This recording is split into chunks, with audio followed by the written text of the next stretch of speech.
Brendan Brown joins us. Of course, you can hear him along with Mike Crispino coming up this season for Knicks broadcasts on the radio, and, of course, does a great job around the NBA. Brendan, it's Don LaGreca and Om Youngmasuk. How are you, sir? Guys, I've been watching the last 20, 25 minutes. I'm into your awards, and you're one of the most well-dressed radio guys I've ever seen. Oh, thanks, man. I'm just trying to dress like you, man. I don't know about that. Now, you heard the four performances: Joe Johnson, Carmelo Anthony, Henrik Lundqvist, and Tanaka. Which one would you vote for? Well, naturally, I'm supposed to vote for Carmelo Anthony, and I think that I would, but the one that sticks out to me the most is that Henrik Lundqvist, considering the time and the situation of what was going on and trying to win a playoff series and playing that big, he would merit a lot of recognition as well. You know what? We're going to count that as a vote for you. How about that? So now you've contributed to the show. Okay, that sounds good. All right, we had you on to talk about the Knicks. Now the pieces are all in place, right? I mean, Indiana just lost a really good player yesterday. LeBron James goes to Cleveland. Miami has their issues, but they made some changes, obviously, to their roster before and after LeBron James. So where do the Knicks, do you think, fit in this whole Eastern Conference? Well, I think what you have to do is you got to take a real hard look at the Eastern Conference, and there's a lot of things that fans and critics and everyone else has, had to take into account. The last 4 years, it's been Miami or bust, and everything was about trying to beat Miami, dethrone Miami. That concept is out, although I think they could still be a pretty good team and could make the playoffs. But what you have now is in the East last year, there are only two teams who won 50 games, Indiana and Miami. Some people will question where Indiana is. I personally think that Indiana can be just as good without Stevenson because I think it could be addition by subtraction with him, and they can get it figured out. But when you talk about Cleveland now, you talk about Chicago, there's a lot of pretty good teams. Washington, a chance to be really good. Charlotte, a chance to be really good if they could land Boozer. You put that all together, where the Knicks have the ability to make a move. Even though a lot of teams are getting better, a lot of teams are changing, there were only two 50-win teams in the East last year.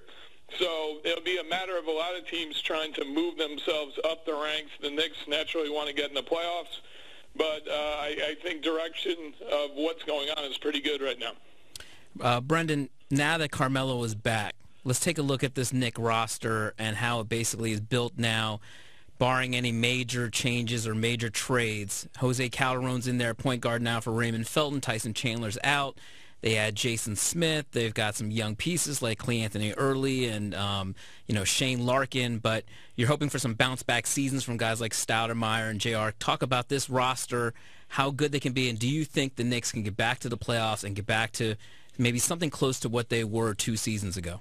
I think there are two things that come into play here. Number one, Anthony is back, and that's important for the Knicks to be a vital piece in the Eastern Conference like they were 2 years ago when they were the 2 seed.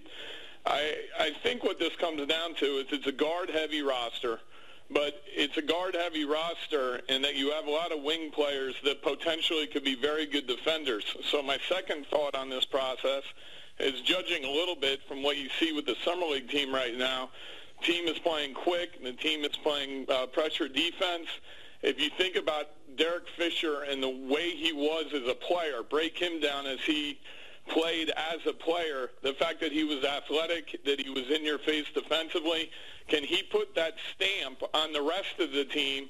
So now that they have Anthony back to be a key scorer and be the main scorer, will these other pieces all fit in? And I think the direction is very positive right now for the Knicks, although you could see more changes to the roster. We do a lot of these conversations, and we're talking to Brendan Brown here on the Michael Kay Show, and it's how do they fare against Chicago, and now Miami after losing LeBron James, Cleveland after getting LeBron James. To me, Brendan, is how do they match up with Toronto? Because I think the difference of this team going far in the playoffs is winning this division. Can Toronto do what they did last year? I agree with you somewhat, and the question I guess there is, what is the ceiling for Toronto? Can Toronto get any better than they were last year, or is what they were last year, is that what they are at the 48-34 record? But, to me, it comes down to this. The season was lost last year in the first 6 weeks of the season. and they got in a bad losing streak. They got to 5-14. But the whole key of why it was an unsuccessful season and then why they missed the playoffs is I believe it was double digits, the amount of times the Knicks lost to someone behind them in the standings. Right. So they could go beat Indiana, but then they would lose to Philadelphia.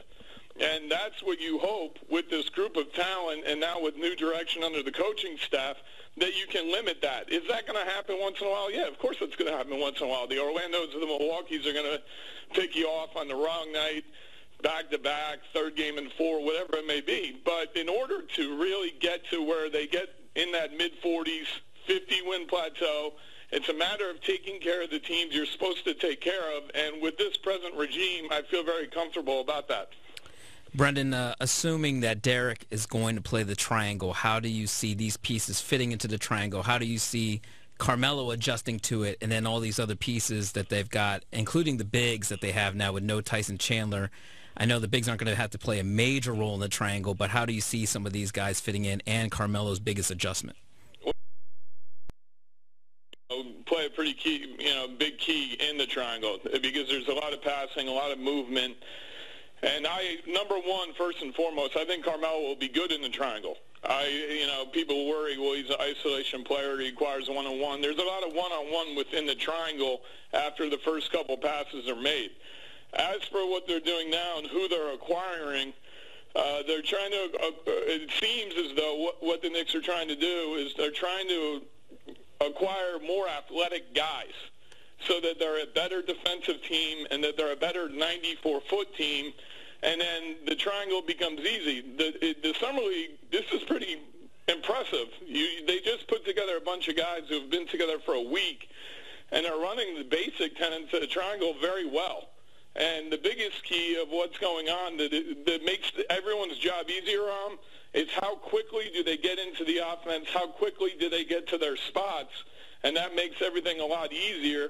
And I think that Derek Fisher, having played in it for a very long period of time, realizes that to get the ball moving, to get different guys to their spots, and then individual players will have an easier time with it. Brendan, enjoy the rest of your summer, man. We'll talk to you soon, all right? All right, Don. Thanks a lot. Appreciate it.